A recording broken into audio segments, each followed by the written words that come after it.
Not long after self-proclaimed serial entrepreneur Larry Long sold his business in 2007, a truck recruitment ad inspired him to begin his career as an owner-operator and fleet owner.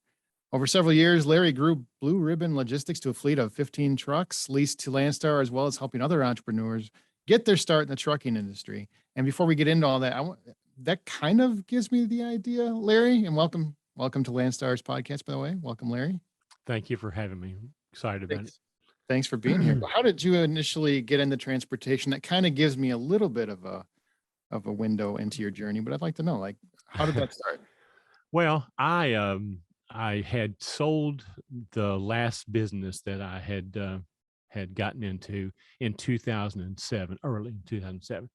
And so I just didn't have another challenge. I'm sort of sitting around the house kind of for the first time in my life, not employed or not gainfully making money as an entrepreneur or in a business. And so I just, my neighbor across the street was a retired Allstate agent, and he bought a little small fleet of charter buses, mainly to haul church groups around.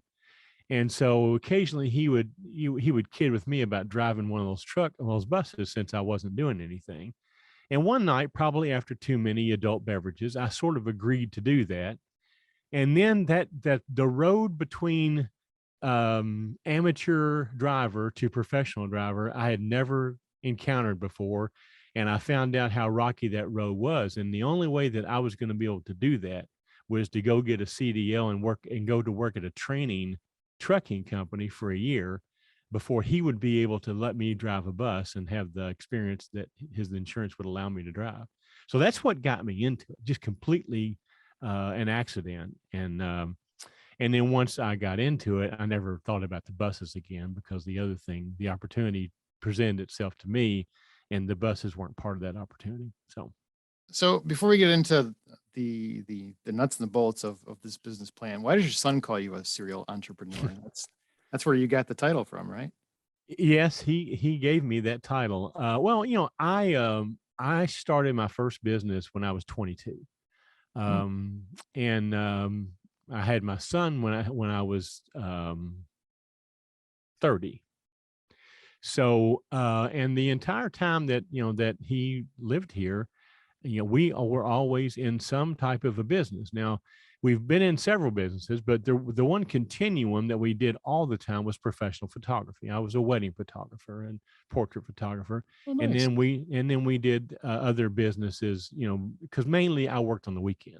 So I needed a day job, so we would do other businesses. Now, I grew up with my father in the car business. So I had an instant in there and had a lot of knowledge about dealership workings. And so I started out in life doing that as my first job. But anyway, getting back to my son, Chris, he just observed the fact that I always was doing some kind of business. And so at some point in time, after he had graduated college and left home, he referred to me as the serial entrepreneur, and that kind of stuck with me since then. So, well, that's a great nickname. My son's called me a whole bunch of things. Never a serial entrepreneur. Well, I'm sure he had others that he didn't share. How do you come up with the business ideas that you do come up with, and what is the planning process like from a top level perspective? How do you determine this is what I'm going to do? These are the steps I'm going to take to get there. Well, some of the times it's just the opportunity that presents itself to you. Some businesses you can take over and flip. Basically find out what's wrong with them and fix them and turn them into, profitable businesses, either for yourself or, for someone else. Mhm. And that's kind of how I got when I was in the car business. That's sort of the reputation I got, as I became kind of the dealership basically has the front end, which is the sales, and the back end, which is the service, parts, and body shop. Well, my experience was in the back end because my dad was a parts manager for all of his life. So I understood how that worked. And, right now, if you think about in the late 70s, early 80s, we're kind of in a situation that we are right now, except that back then interest rates got to about 18 to 20%. we had high inflation, we had the oil embargo of the late 70s. And so the car business was really, really rough. And no one could afford to buy a new car because you couldn't afford the 18-20% interest. The interest on a car payment far exceeded the amount of the principal. So people were keeping their older cars. And of course, by doing that, they had to bring them in to have them worked on. So now the profit center at the dealership became the back end, not the front end, for the first time ever. And so most dealerships weren't profitable in the back end. And so I just looked at it from a business. I looked at it from strictly a business standpoint. The parts department has to make money. The service department has to make money. And so I just took that approach, and I was able to fix dealerships, and I would get hired to come in and restructure and get the back end of these dealerships making money. And that's kind of how I learned to do this. So I finally left the automotive business and just kept doing it in other businesses. My family bought a dry cleaning business that was on the ropes. And we did it with that, took it from a losing thing to, several locations, and end up selling it to a competitor. And so those are the things. So picking a business is kind of hard because it's kind of like, what do you know? What do you like to do? A lot of people do hobbies, then try to turn them into businesses, which sometimes not easy to do. I just kind of look for more what's available. And the big thing you have to look for too is, number one, can you make any money with it? That's the problem with hobbyists, trying to make a business. You look at I just get back from Florida, on vacation, and you look at all these little shops up and down, and they do things that, there's such a small demographic would be interested in that. How in the world do you make any money selling whatever it is, So, Custom seashell. yeah. So the first thing I look at is, number one, does it solve enough problems for enough people? Because that's what business is. Business is basically solving other people's problems at a profit. But if there's not enough people that have the problem, how can you make a profit with it? So that would be the first thing I would look at. The other thing is, I would look at, can you make a profit? Is there enough money in this, and can it scale? Because you're going to make the really, really big money, it's got to scale. Mhm. The other thing is it something that I would have a passion for? Because I know how hard it is to make a business work. And if you don't really enjoy it, if you don't like what you're doing, it's really, really hard. Another thing I would look at is, who are my competitors? I mean, if I do this business, am I going to open up next to a McDonald's and sell hamburgers? Or can I reasonably expect to get a market share? Or can I take market share from other people? So and the biggest thing is, if you're going to have an employee besides yourself, then everything changes, because now you're no longer in the business of whatever that business was. Your business is now people, and the business now becomes a product only. And your ability, your desire, your understanding that your success is now going to be these people, not the and that was the biggest thing I found in the car business. Is it wasn't so much the product, obviously, and even the procedures weren't all that all, but the problem typically was people, HR problem. So if you got to understand that, to be successful in business, when you have to have employees, they are your success. They are the ones that are going to make you successful or unsuccessful. So I'd probably a long answer to your question, but those are the things that I would consider if I were starting a business today. I'd be very disappointed if it was a short answer, to be perfectly honest. Okay. Well, I'm pretty good. Really, at it was long that answers, easy by the way. whole time? Why not? I'm pretty good at long answers, by the way. So Explain to me what your business model with Landstar is. our business model is, we are a fleet leased to Landstar, and our mission is to help good people in trucking by adjusting their trajectory and path to success with education, mentoring, coaching, and real-time experience. In a nutshell, that's our mission statement. And so that's kind of what caused us to do what we're doing here, in that, looked at the numbers, and the failure rate of first-time owner operators buying their first truck is crazy. If that back then it was like 90%. It may be different now, because the last 2 or 3 years you can make a living. You can do anything right now in trucking and make a living. But the failure rate for first time owner operators buying their first truck was crazy high. And so I thought, well, wait a minute. What if I were to, you know, let you come drive my truck, and then I will be the BCO, you'll be the operator. I'll teach you how to navigate through the Landstar system. I'll teach you the ins and outs of owning your own truck. And you can do all of this with me assuming the risk instead of you. And so that's how we got started doing this. And so I started doing it. I had 4 trucks here at Landstar. I had myself and 3 other drivers. And, at that time, the problem I had was that I was still recruiting, well, I call them truck drivers. I'm using air quotes here, truck drivers, guys that were just, they were just looking for a job. They're looking for a place to work that would be treated right and they can make some good money and da da da da da.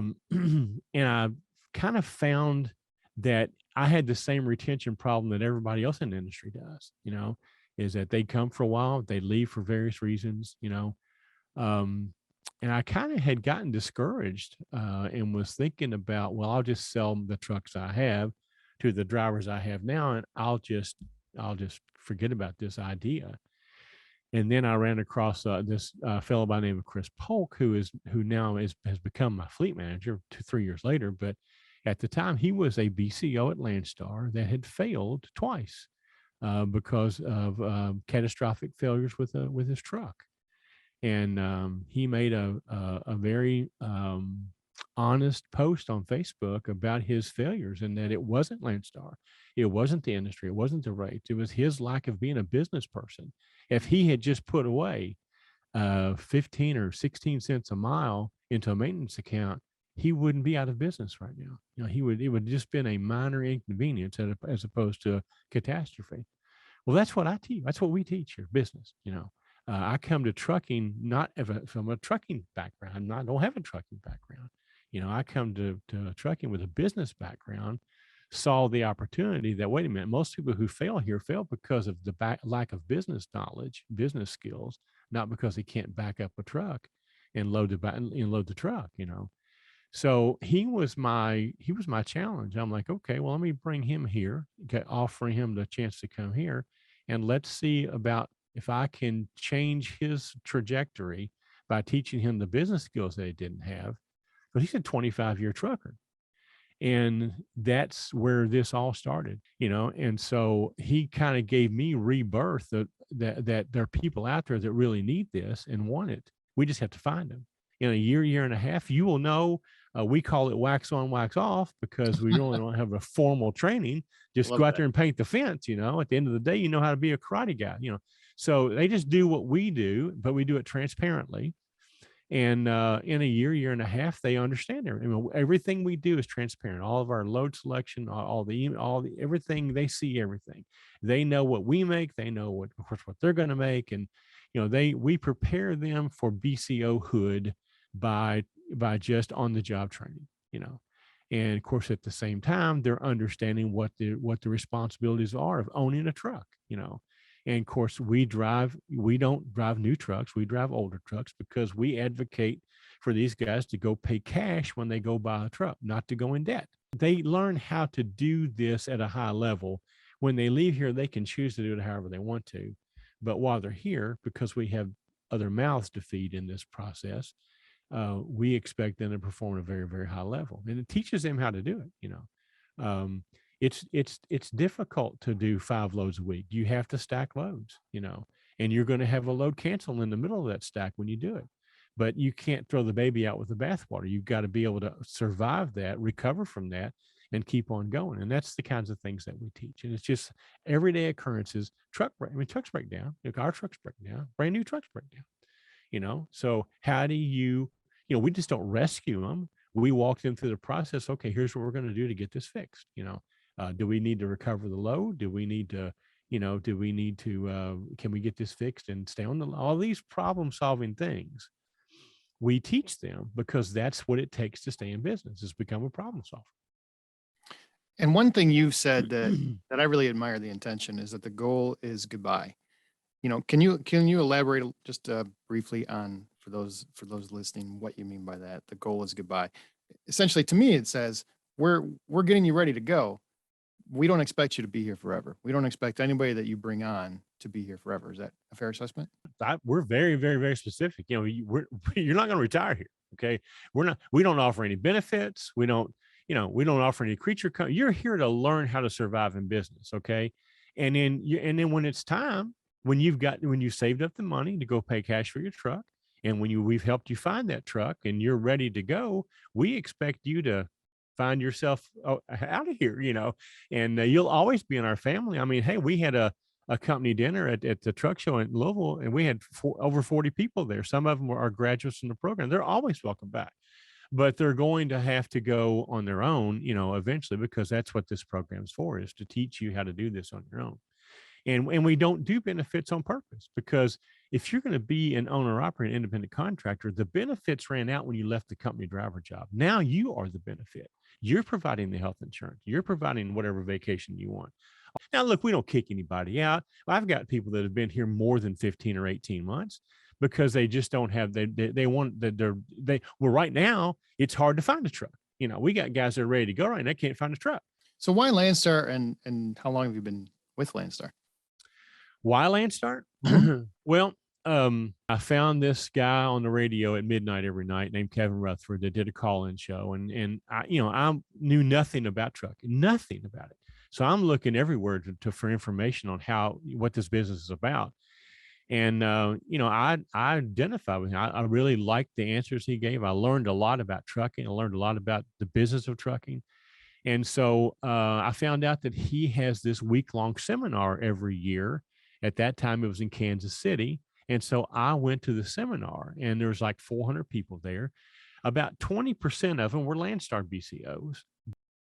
So the Landstar guys caught my eye. Number one, again, I'm a businessman. I could just tell a difference in these Landstar guys, and then you look outside and you see the trucks they're driving, and so it just caught my eye. Also, Kevin back then promoted Landstar as a good opportunity for owner operators. I thought, you know what, I'm gonna put one of my guys there. I put one of them at UPS Freight. I put a couple of them. I stayed where I was, and I put another one, I can't remember, somewhere else. So I came to the orientation with my driver that I was going to put the Landstar truck on with. And I set the orientation, and because as the BCO, I had to attend anyway. My guy was an operator, obviously. I learned a lot about Landstar, and I dispatched the truck for him. And that truck was just killing it. I mean, it made everybody else was making a fraction of what this truck was making. And this would have been in late 2012, early 2013. Okay. So I made the decision real quickly that I'm going to move my truck there, which I did like in March of 2013. The other two followed shortly thereafter. So I had 4 trucks at Landstar by 2013. And I chose Landstar because it was an experiment. But once I got here, I realized that, Landstar is the perfect example of the free market, and that's what I like about it. The winners and losers aren't chosen. The winners and losers choose themselves based on their ability to run a business. And I like the fact that the opportunity is guaranteed, but the results are not. And as a performance-oriented type of guy, that's what I wanted, because I don't want a ceiling. I just give me the playbook and show me the boundaries and let me go to work. And that's exactly what Landstar does. And we could not do what we do anywhere else except Landstar, because we have to have the freedom of being able to dispatch your own trucks, and the load board and building a relationship with everything that we do at Landstar is what you do in business, and so it's the only place that I know of that we can do what we do. So that's why Landstar, and that's how Landstar. All right. So we've only got like a couple questions left, but in your opinion, what are the most forgotten steps when starting or running your own business? The most important steps when starting. Most forgotten steps, the steps that people unfortunately just don't think to do. Well, let's talk about trucking, because I'm sure that's what your audience is going to be. So, because it's a little bit different here than maybe other places, but the and this all really goes in line with what we teach here, because we're teaching this very thing to people who are considering going into business. The first thing we teach is that, get some experience. If you've never been an owner operator, you know, since the majority of them buying their first truck fail, get some experience. So instead of maybe coming to Landstar as a BCO, maybe come as an operator for a BCO for a while and make sure that you understand the system before you go buy a truck and you have that pressure on you. These dealerships don't stay in business because the trucks don't break down. Okay. Even new trucks, go look in the waiting room of any dealership and ask them what year the trucks are that they're in there getting worked on. They're new trucks. So, having a backup plan, what's going to happen when you have to spend $10,000 or $20,000, which on these DPS systems is nothing, to keep your truck running. Is that going to put you out of business? If that's the case, then you ought not go in business to begin with. Go ahead and get yourself a backup plan. Prepare yourself so that when you go into business, you can stay in business. Look, making a decision to buy a truck is easy. Especially with a lease program, just go sign your name. You own it. Okay. Another problem I think we have here is understanding who your customer is. You're in business to serve a customer. You have to have an attitude of service. In our business, especially here at Landstar, the customer is the agent. That's where you are getting your work from.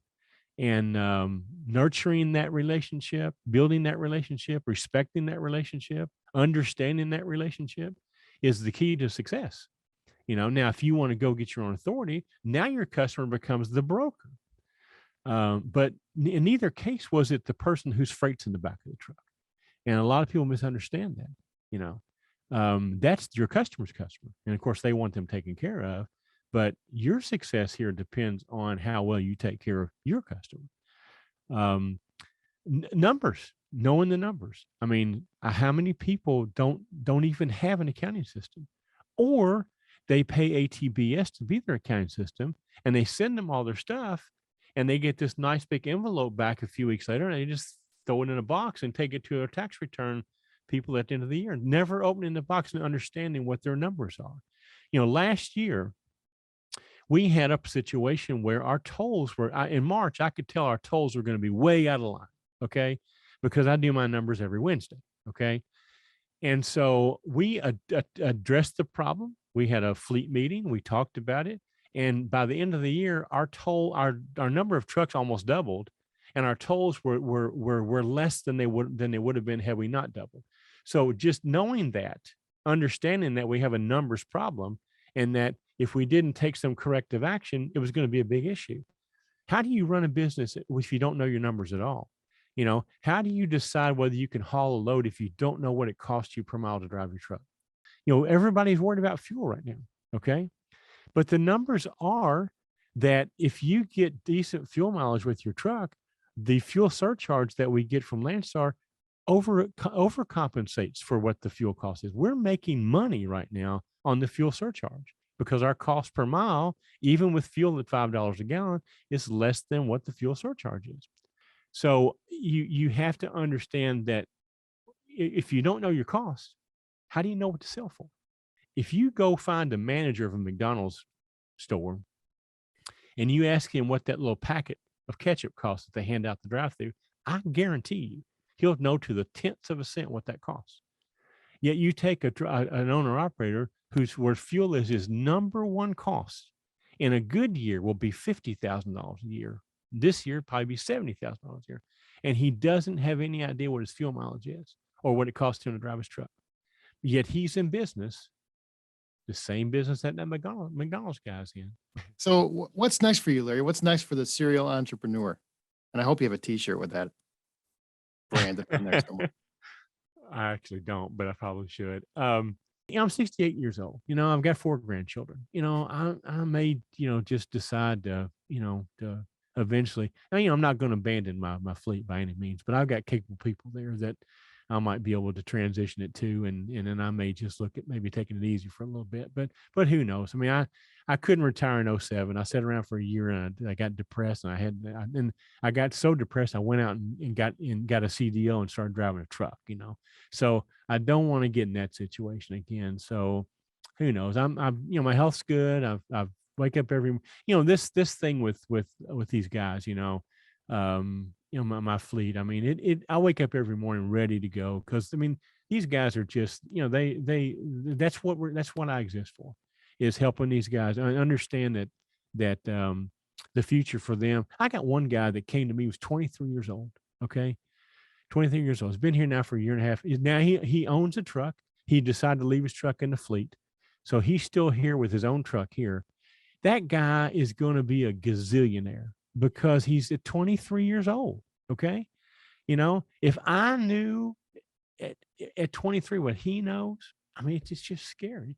So to have that kind of effect on people, it energizes me. I've got a great middle management staff with Chris Polk and Seth Coverly. So we're going to keep doing what we're doing here, and make this opportunity continue to exist for people. Well, don't let your son down. You got to keep that serial entrepreneurish Absolutely. tint of yourself. All right. Well, thanks so much for joining us, Larry. And I want to let you get back out there and keep helping people find their way. Well, thank you. And again, thank Landstar. I'm serious when I say this. We could not exist anywhere else. I mean, there's nowhere else we could go other than having our own authority. And I don't think that's even, to me, the 35% is a bargain, for what we share with you guys, for what you do. And we have a whole YouTube video about that, by the way. Does Landstar really take 35% of our money? But no, I appreciate Landstar. Thanks for this opportunity. And anytime I'm here to help you. Okay. So thank you. Thanks so much.